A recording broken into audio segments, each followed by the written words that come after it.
Om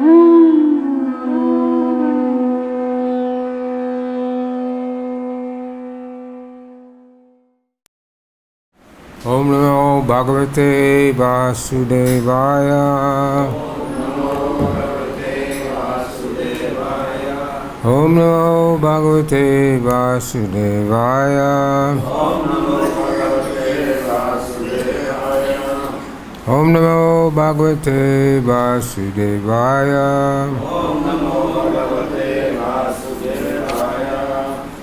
Reading from Bhagavad-Gita as it is. Chapter 11, the Universal Form, text 41-42, page 518. I'll just read the first verse.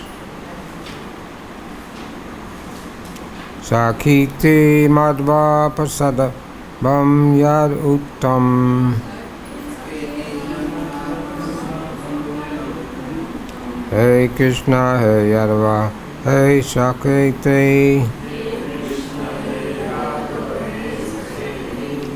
Ajanta Mahimanam Tadvedam Maya Pramadat Pranayena Vipapi Sake Madhva Prasad Bam Yad Uttam.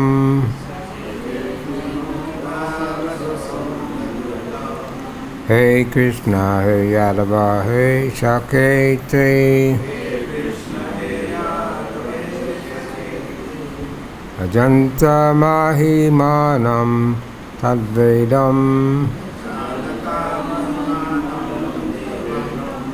Maya Pramadat Pranayena Vapi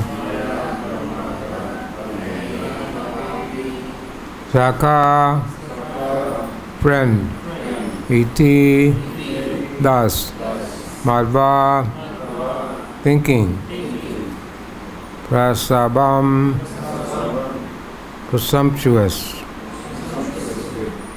yat whatever uktam said hey Krishna, O Krishna, O Yadava, O Yadava, hey Shake, O my dear friend, iti thus ajanata without knowing mahimanam glories tava your idam this maya by me pramadat out of foolishness pranayena out of love vapapi either that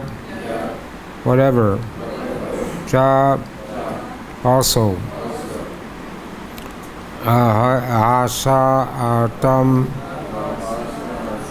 for joking asatkrita dishonored asi you have been vihara in relaxation saya in lying down asana in sitting bodhineshu while eating together eka alone atatva or api also achyuta O infallible one tat samak salam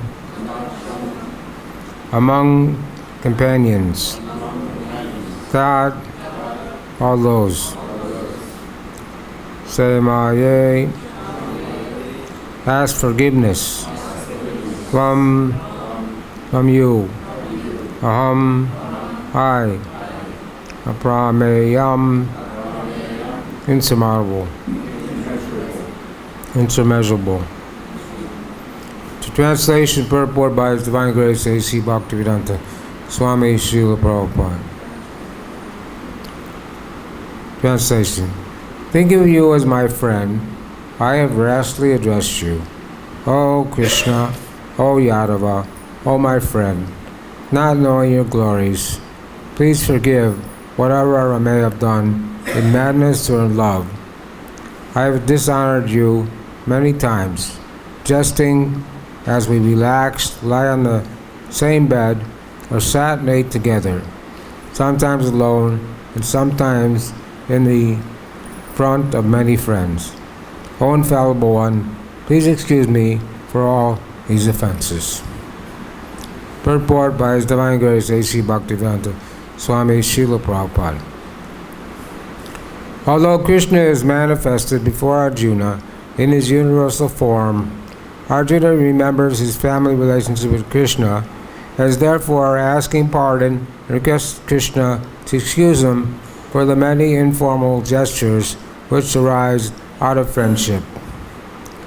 He's admitting that formerly he did not know that Krishna could assume such universal form.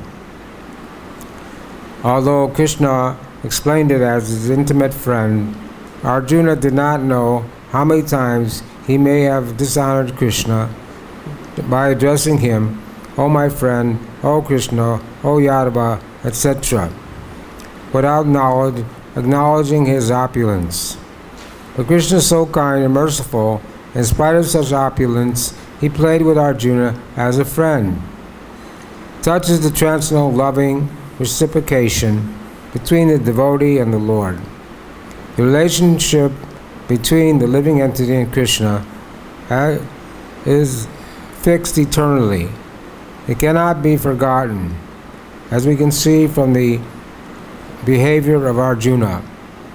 Although Arjuna has seen the opulence, the universal form, he cannot forget his friendly relationship with Krishna.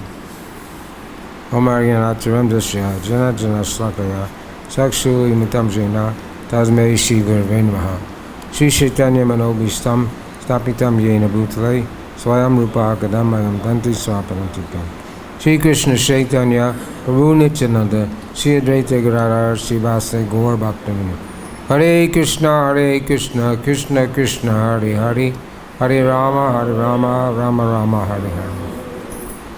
Translation once again. Thinking of you as my friend, I have rashly addressed you, O Krishna, O Yadava, O my friend. Not knowing your glories, please forgive whatever I may have done in madness or in love. I have dishonored you many times, jesting as we relaxed by one, lie on the same bed, or sat or ate together, sometimes alone, sometimes in front of many friends. O infallible one, please excuse me for all these offenses.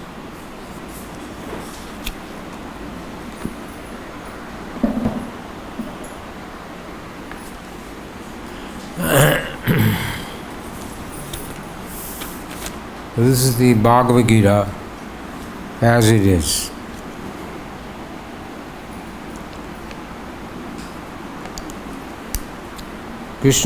Arjuna is praying. First, Arjuna requests that Krishna show his universal form, and now Arjuna, after seeing that universal form, is praying from verse 36 to 46.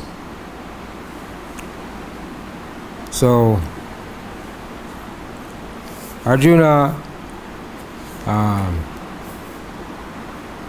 became reverential and fearful at that time, because it says familiarity breeds contempt. In the case of Pujari deity worship, the Pujari has to follow certain rules and regulations, because we're practicing Vaidhi Bhakti and we're not on the spontaneous platform.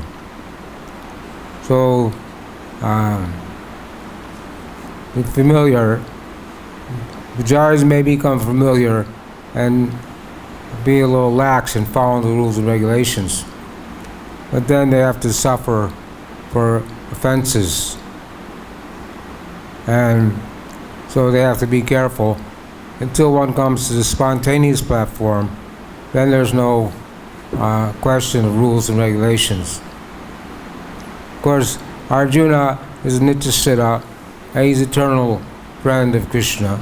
And wherever Krishna has his road show, or his pastimes are going on from one universe to the next, and Krishna and all his eternal associates are also accompanying him. But by the influence of Yogamaya, they accept different roles to facilitate Krishna's pastimes. So the whole purpose of Bhagavad-Gita is to establish that Krishna is the Supreme Personality, Godhead. The Bhagavad-Gita is called the ABC of spiritual life. When you go to school, in first grade, they teach you ABC, or the letters of the alphabet. It's preliminary, so one can learn how to read. So Bhagavad-Gita is the ABC of spiritual life. And Bhagavad-Gita is meant to establish that Krishna is God. Tatat sama chabyad dikas chad drishyate means that the definition of God is no one is equal to or greater than him. And Krishna means the all-attractive one. So we see that since Prabhupada has published the Bhagavad Gita, many people have read it, even though they may not understand it completely, but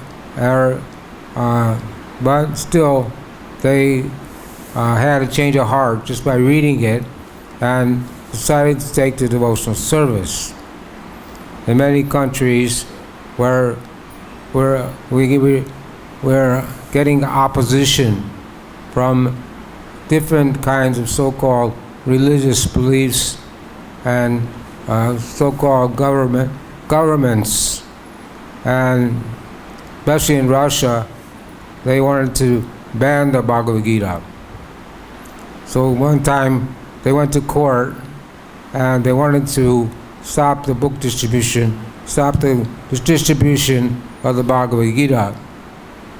So the lawyer for the devotees said to the judge that this Bhagavad Gita has been in your university library since 1930. So, but no one had any objection to it. So now why are you objecting to it? And the judge said, because this is Bhagavad Gita as it is, Atarup in Hindi. So before Prabhupada wrote his Bhagavad Gita as it is, the Bhagavad Gita didn't have any real significance in the intellectual world, or didn't make anyone devotee to Krishna. You can read many copies of Bhagavad Gita and not get any understanding about who Krishna is, who Arjuna is, or even if you can't even understand that Krishna is speaking to Arjuna. They show the Mahabharata, and they make a movie Mahabharata, and they put the 5th chapter of Mahabharata, which is Bhagavad Gita, on the movie, but they can't explain it either. They have a conversation, Arjuna and Krishna have a conversation in the middle of the battlefield, etc., which doesn't make any sense. Then they show the universal form, and then the battle starts. I don't know if that's all cases, but I saw one case was like that. So the people put on these videos about Mahabharata, they don't understand the importance of Bhagavad Gita. Of course, Srila Vyasa, they compiled the Vedic literatures, then he wrote Mahabharata for the low-class Sudras and low-class people, because people have a tendency to want to hear stories and not to hear philosophy. But Bhagavad Gita is there in the Mahabharata, and it is has made so many people devotees. So many stories, people who get the Bhagavad Gita and say they're not interested in it, so they give it to someone else, and someone else reads it and becomes a devotee.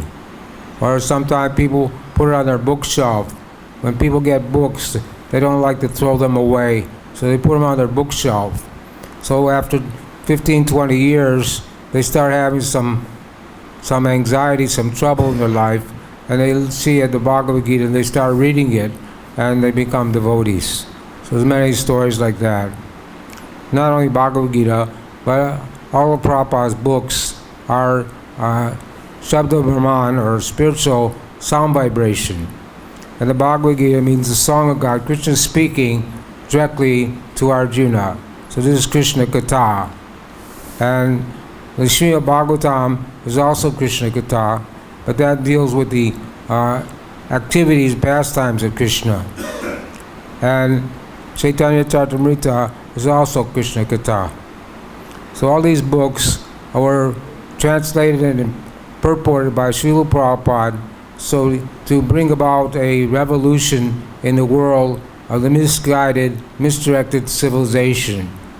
We know this civilization today is based on sense gratification. Everyone thinks that Dharma, Artha, Kama, Moksha, that these are the basic needs: religiosity, economic development, sense gratification. No one even knows about liberation, and religiosity is only there as a dogmatic form. People go perform some kind of religious ceremonies once a week or once a month or once a year, but they don't really know why they're doing it or what will be the benefit.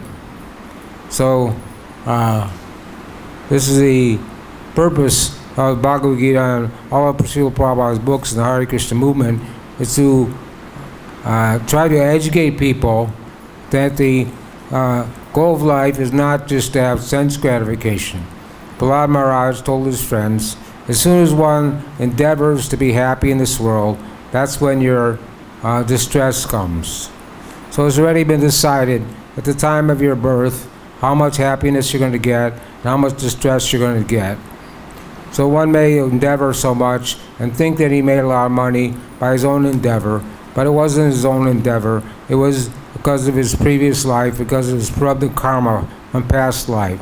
So one man may work all day, breaking bricks and make 200 rupees, and one man may go to the office and make a few phone calls and make $1 million. So it's just according to one's prarabdha karma, one has to suffer and enjoy in this world. So Bhagavad Gita deals with 5 subject matters: time, the living entity, Supreme Personality Godhead, material nature, and karma. Karma means for every action, there's equal and opposite reaction. So according to your karma, we have to suffer and enjoy in this world. But that karma can be changed. In the case of Prahlad Maharaj, after he met Lord Nrsingadev and prayed to Lord Nrsingadev, Lord Nrsingadev told him that you should now be the king of the demons for one lifetime of Manu, which is 71 times 4,300,000 years. But at the same time, he told him, you'll not become entangled in material life. So there, Prabhupada says that the karma or the lifespan of a devotee can be changed. Your karma can be changed. Or if you just clap your hands in front of the deities, that also, the lines in your hands change. Your karma can change. The other 4 things can't change, but karma can change. So if one becomes a devotee, it says Guru Krishna Prasadi by Bhakti Lata Beach. By the mercy of Guru and Krishna, one receives the seed of devotional service. At the time of initiation, then one gets free, no longer has any karma. The karma stops. But it's like when the fan is running. When you turn off the fan, the switch on the fan, the fan doesn't stop running immediately. It continues to run for some time. In the same way, your karma stops if you're following strictly the 4 regulated principles: no meeting, no gambling, no intoxication, no illicit sex, chanting 16 rounds every day without offense. Then you're not ensuing or creating new karma.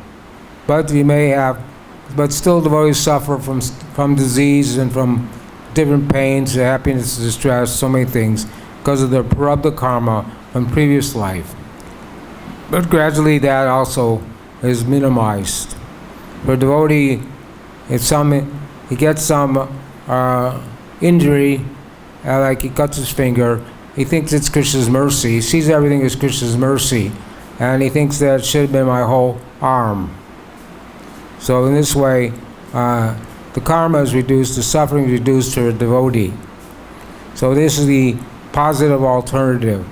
We give everyone the choice, because living entity, we're all Jivera Suruvai, Nitya Krishna Das. We're eternal servants of Krishna, and we have minute independence.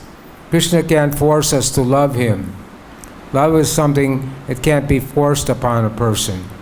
So if we choose not to love Krishna, then we come in the material world and we try to enjoy or be Krishna or be the enjoyer. But if we choose to love Krishna, then Krishna will help us. Desam satadvad yuktanam bhajatam priti porvakam. Says, those who worship me with love and devotion, I give the intelligence to come to me. So there's Mahamaya and Yoga Maya. The Mahamaya influence is arranging for all Krishna's pastimes with all his associates. And the Maya is keeping us away from Krishna. But Mahamaya will let go of her grip if she sees that you're serious about serving Krishna. And then Yoga Maya will guide you. And for an Uttama Adhikari or a pure devotee, he's only under the influence of Yoga Maya. Even if he wants to think about something other than Krishna, he can't do it because of Yoga Maya. Just like we're reading about Prahlad Maharaj, his absorption was so strong that he was seeing Krishna all the time, day and night, and he couldn't think of anything else. Although he was a 5-year-old boy, he was in complete samadhi, or perfection of Krishna consciousness. So this is what was wanted. We have to be a surrendered soul. Surrender means that you accept everything favorable, reject everything unfavorable, know that Krishna is your protector, know that Krishna is bestowing his mercy on you, not to accept anything, that's only accept that which is favorable for devotional service, and to feel oneself meek and humble. This is a surrendered soul. So Prahlad Maharaj, who was completely surrendered soul, even though he was 5 years old, boy, because he received instruction from Narada Muni while he was in the womb. And it is required that the Guru must be there, and the pure devotee. Without the mercy of the pure devotee, you can't get the mercy of Krishna. Dasha prasada bhagavat prasada, dasha prasada narakinti gopi. So every day we pray that without the mercy of the Guru, you can't get the mercy of Krishna, and without the mercy of Krishna, you can't get the mercy of Guru. So it's required that everyone take initiation. If one doesn't take initiation, then he cannot advance in spiritual life. We're reading that in Chaitanya Charitamrita. It says that though Guru Astraya, that first qualification, one must accept a spiritual master. Otherwise, you'll never be able to get out of the material world. And Srila Prabhupada says, everyone must change their name. If you don't have a spiritual name, then you must change your name, because you can't go to the spiritual world with a material name. And if you have a spiritual name, then you can keep that name, and your Guru may add something to it. But either case, the Guru must be there. Tadvidi paripatena paripasena sevaya upnek yanti gyan gyanas tattva darshanaha. And the Guru, it says, one should accept a bona fide spiritual man, render service unto him, and render service unto him because he can impart knowledge unto you, because he's seen the truth. So this is a spiritual master. He has to know the science of Krishna. So Lord Chaitanya met the Brahmin in South India, and his name was Kurma. He told Lord Chaitanya that I am tired of family life. I don't want to be in family life anymore. I want to go with you. The Lord Chaitanya said, no, you stay in your family life, but you study Srimad Bhagavatam, Bhagavad-Gita, and preach Krishna consciousness and become a guru. And this way your family life will not disturb you. So Lord Chaitanya gave that instruction to everyone he met in South India, that people should take the Krishna consciousness. It said that Bhart Bhumite Hari Manisha Janmajara Jama Satakara Parupakara. Especially those people who are born in India, Bharatvarsh, should take the Krishna consciousness, make their life perfect, then preach all over the world. In this way, everybody in the world has an opportunity to become Krishna conscious.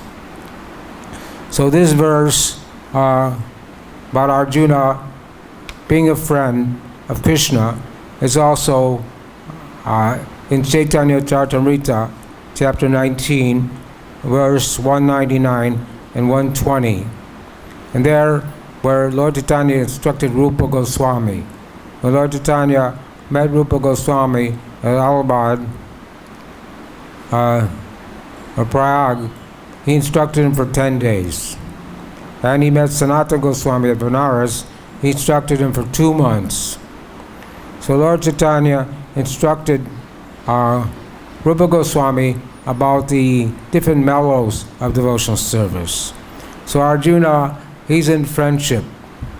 And there's 5 kinds of rasas: Shanta, Dasha, Shakya, Vatsalya, and Madhurya. So there's neutrality, servitude, friendship, parental, and conjugal love. These 5 rasas are there we can have with Krishna. So Arjuna was in the Shaka rasa, or friendship. And in Dwarka, it's Arjuna and Bhima are the 5 Pandavas, brothers. They were all had a friendship with Krishna. In Vrindavan, it's Sridham and Sudama. They have a friendship with Krishna. And many other associated with Krishna have different rasas. So Arjuna, we can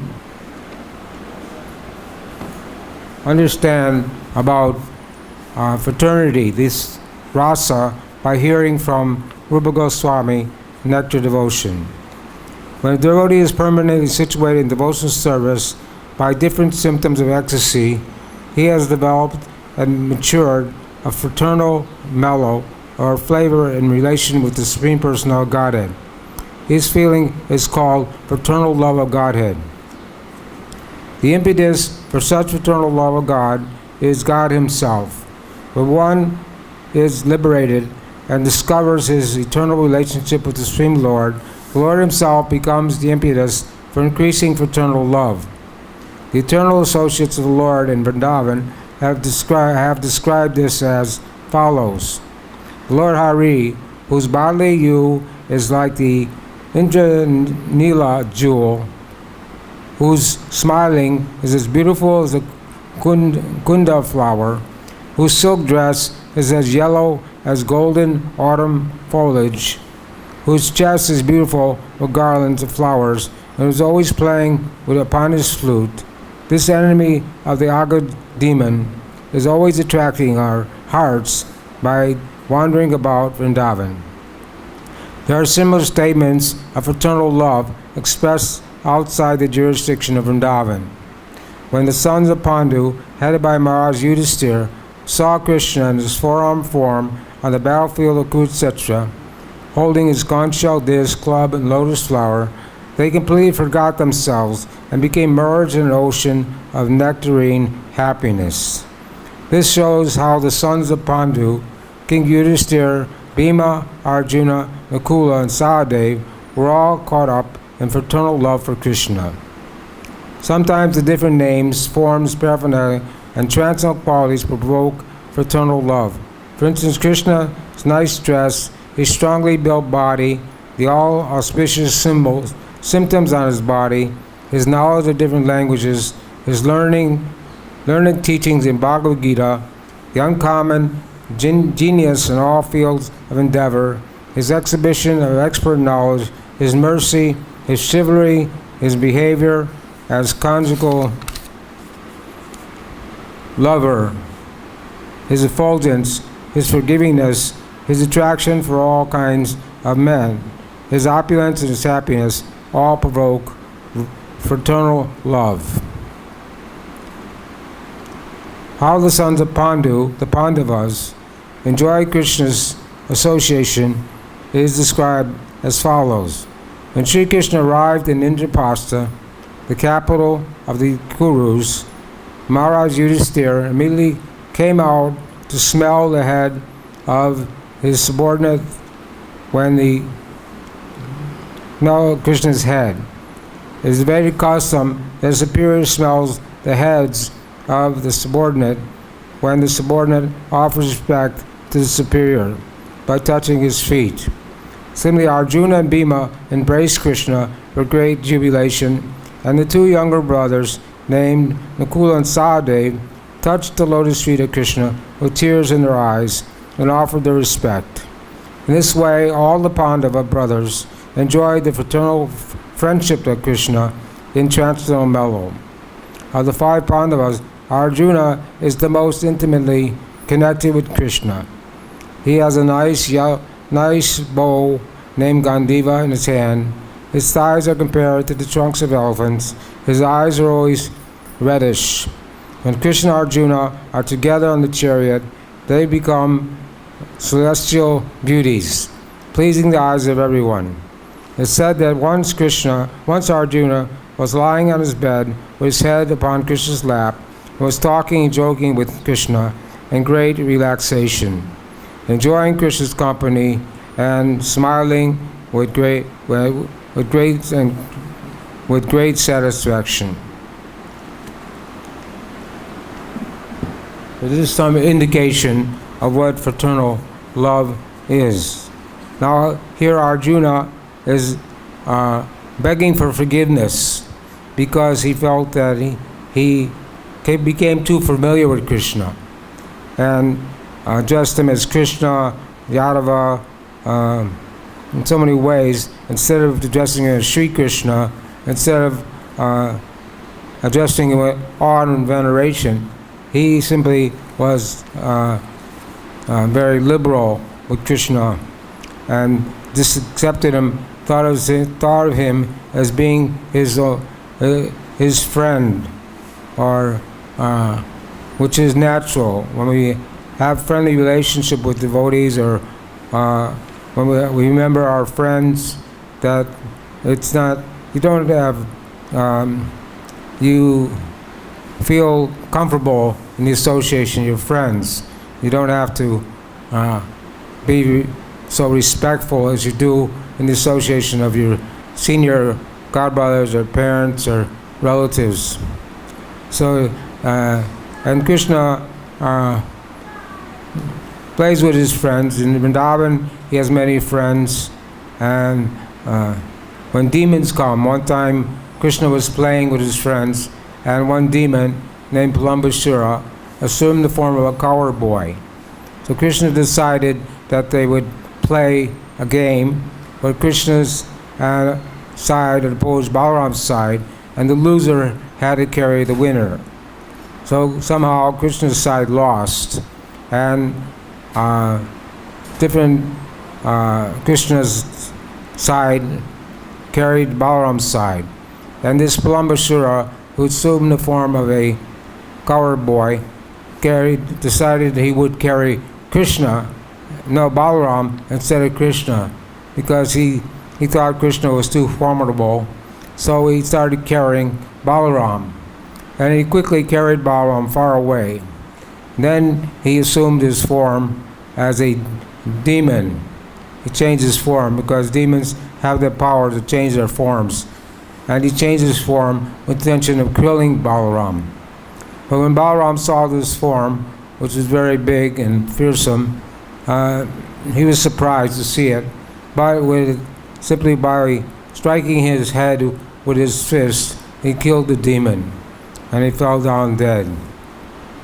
So there's many pastimes like this, where Krishna and Balaram are playing with their friends, and demons are attacking. This happened on a daily basis. Krishna was killing demons on a daily basis. So many demons were sent by Kamsa to try to kill Krishna, because Kamsa knew that Krishna was going to kill him at one point.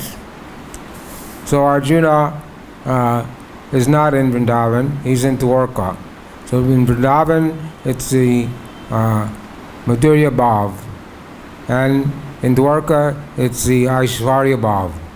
Two different relationships. But those in the Aishwarya Bhav are on reverence. They don't feel that they're missing anything. They're happy in that situation. And all the residents in Vaikuntha have four-armed forms, but sometimes it's described in Bhagavad-Gita that they change their forms for pastime's sake.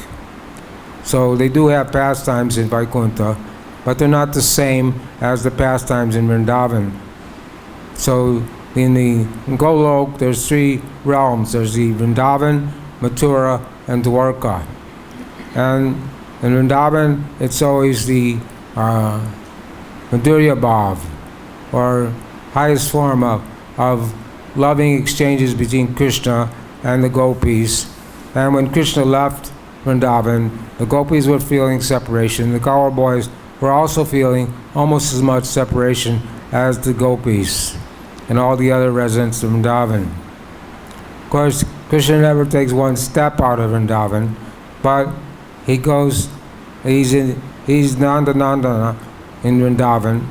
His two-armed form is always here in some form or another, but when he goes to Mathura and Dwarka with Balaram, they assume the form of Vasudeva and Shankarashan. So we read that sometimes Krishna shows his four-armed form on the Balakut, etc., and sometimes he showed his two-armed form. And everybody on the Balakut, etc., 640 million were there. They all got liberated because Krishna was there, and they were seeing Krishna. And those who knew who Krishna was, the Supreme Personality of Godhead, went to Vaikuntha, and those who didn't know who Krishna was, they went to the Brahmayoti. So in this way, Arjuna's lamenting that he's feeling like he committed an aparad or an offense to Krishna by treating him as a friend, and he's begging forgiveness in his different prayers. So we should also be careful not to commit offenses, Vaishnava aparad, or offending Krishna. We know that the mad elephant offense, the first offense, chanting holy name, is the mad elephant offense, or to commit Vaishnava aparad. So if you do that, if you commit Vaishnava aparad, then your devotional service can be checked for this life, maybe many lifetimes. Depends on who the Vaishnava is that you offend. But Chaitanya Bhagavat, Chaitanya Charitamrita, there's many descriptions of people committing Vaishnava aparad and what the result was. And the warning there is once you be very careful not to commit offenses. So there are also in the Nectar Devotion 64 angas or items of devotional service, and listing the do's and don'ts. So you can read that, and then you can understand what we should do and what we shouldn't do when we enter the temple. So to be careful not to commit Seva aparad. There's Vaishnava aparad, there's Seva aparad, there's Dhamma aparad, and there's Jiva aparad. In any case, we can try to avoid committing offenses. Seva aparad can be counteracted by reading a chapter of Bhagavad-Gita, worshipping Tulsi Devi. The Dhamma aparad can be counteracted by circumambulating the Dham. But Vaishnava aparad, that can only be mitigated by going to the Vaishnava and begging his forgiveness. One man known as Gopal Chapala was not allowed to enter the kirtan of Srivas Thakur. He was envious So one night he put the articles worshipping Durga Devi, or goddess Kalyani, on the doorstep of Srivas Thakur. So in the morning, when Srivas Thakur opened his door, he saw all these paraphernalia for worshipping goddess Durga, which meant wine and other things.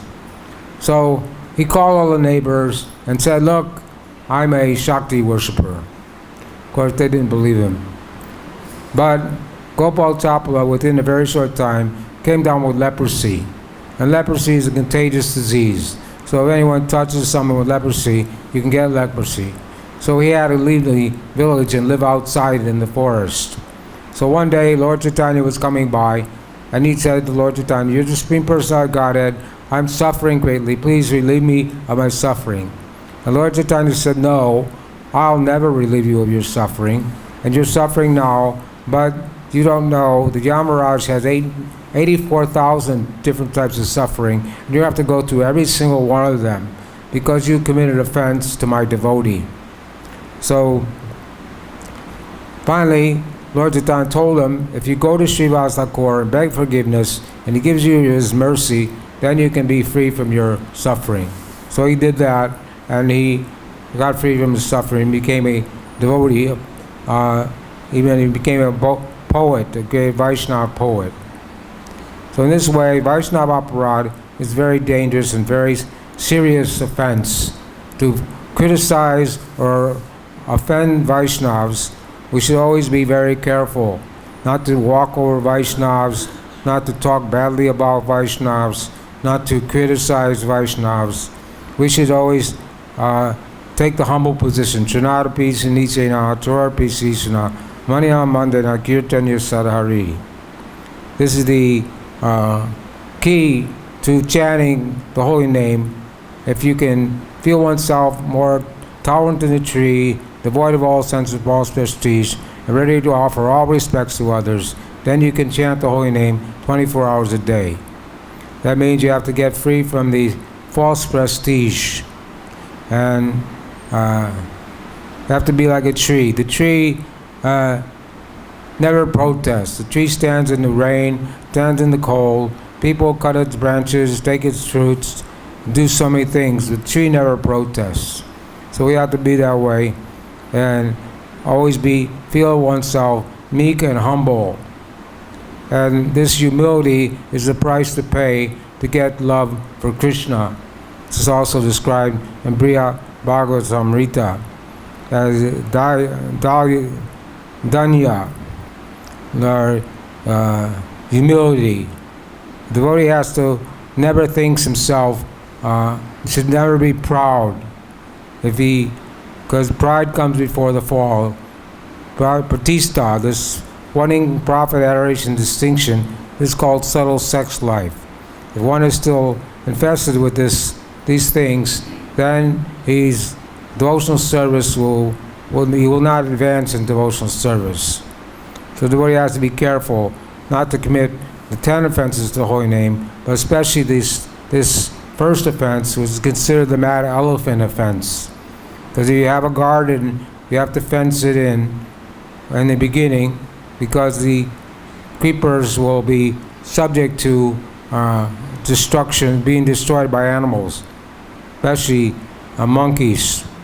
But so the fencing process is to associate with devotees and follow the regulated principles.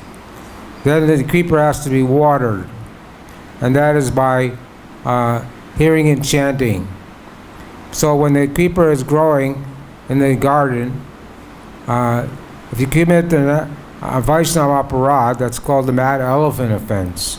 So a mad elephant, if an elephant goes mad, the offense, no matter what you have to protect your creeper, it will not work. The creeper will be destroyed. So we have to be careful not to commit offenses. And offenses come in the form of weeds, or anarthas in the heart. Anarthas are in the heart, and these grow along with the creeper. So when the creeper is growing, one must be careful, must be a diligent gardener to make sure that the weeds don't grow at the same rate as the creeper. the Bhakti Lata beach. Sometimes devotees don't recognize the weeds. They look the same, but they're not the same species. So the devotee has to be careful in all circumstances to be respectful to all the Vaishnavas. And if someone is a superior Vaishnava, then you should go to him for instruction. If someone's on an equal level, you can make friendship with him. And if someone's a new bhakta on a low level, then you try to help them advance in Krishna consciousness. This is the way we should associate with devotees. So we can learn from this verse that Arjuna somehow by seeing the universal form, he could understand that who Krishna was and how Krishna was so great and he was so small, and he felt that he had offended Krishna, so he's begging Krishna for forgiveness, for his familiarity, and for thinking that Krishna was his friend and that he could unaware of his true identity. Of course, this is the arrangement of Yoga Maya, but Krishna and Arjuna, they always have this friendship, relationship of friendship. So one time, one Brahmin had lost his first child in Dwarka, and he went to the king and accused the king of being a bad king, because the king was responsible for the welfare of the citizens, even the death of untimely death. So the Brahmin went to the king and accused him of being a bad king, Ugrasena. So this didn't happen one time, this happened 9 times. So after the 9th time, Arjuna made a vow that he would save the last child or enter the fire. So when the last child, the 10th child, was born, it started to cry, and then all of a sudden it disappeared and died. And then they couldn't find it, so Arjuna looked all over the universe to try to find the child, but he couldn't find the child either. So he decided that he would enter the fire. But Krishna said to Arjuna, you don't have to enter the fire. And Krishna took Arjuna to Vaikuntha. And Krishna and Arjuna went to Vaikuntha in their Narayan form. And they paid obeisance to Mahavishnu. And Mahavishnu said that he had stolen the children, so he could get the darshan of Lord Krishna. Krishna could have easily brought back the children or stopped the death of the children, the first one, but he didn't do that. But just to save his devotee, because Arjuna wanted to enter the fire, to save his devotee, he took Arjuna to Vaikuntha and brought back the dead children. So this is one incident, but there are many other incidents, Balakul, etc. Krishna said that he would not take up any weapons, but when Bhishma was fighting so strongly and put Arjuna in trouble, he took up the chariot wheel and started to approach Bhishma Dev. And also, when Arjuna had vowed to kill one of the soldiers, the Kurus had made a vayu like a needle. So it was very difficult to get to the person he wanted to kill. And it looked like it wasn't going to happen. So Krishna took his Sudarshan Chakra and covered the sun, because they only fought until the sun went down. So the warriors on the other side, when the sun was being covered, they thought the day was over and they stopped fighting.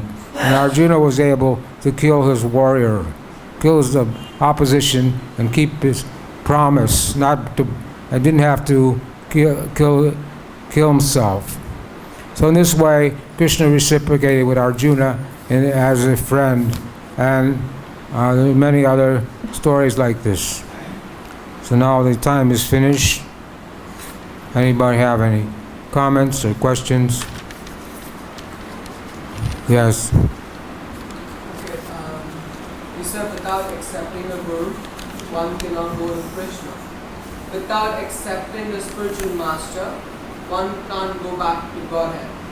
What if a person is accepted Shiksha Guru and for some reason he leaves the body without accepting a Diksha Guru? Right? Well, he's asking the question, is Shiksha Guru enough? The answer is no. You have to have Diksha Guru. Diksha Guru is one, Diksha and Shiksha Guru are one, but the Shiksha Guru can be many, but Diksha Guru must come first. Guru Krishna Prasadi by Bhakti Lata Beach. That in order to get the seed of devotional service, you have to have Shiksha Guru. So Shiksha Guru, Diksha Guru. Diksha Guru is always required in any case. But Shiksha Guru can help one and guide one to find a Diksha Guru. But I don't know of any cases where people that only have Shiksha Gurus went back to Godhead. I think in all cases, someone had a Diksha Guru. In our line is a Shiksha line. Bhaktivinoda Thakur, Diksha Guru was not Jagannath Das Babaji, but he's Shiksha Guru. Well, he was a Shiksha Guru, but he did have a Diksha Guru. So in all cases, one should take the Diksha Guru. Anybody else? All right, Srila Prabhupada Ki Jai. Grantaraj Bhagavad-Gita Ki Jai.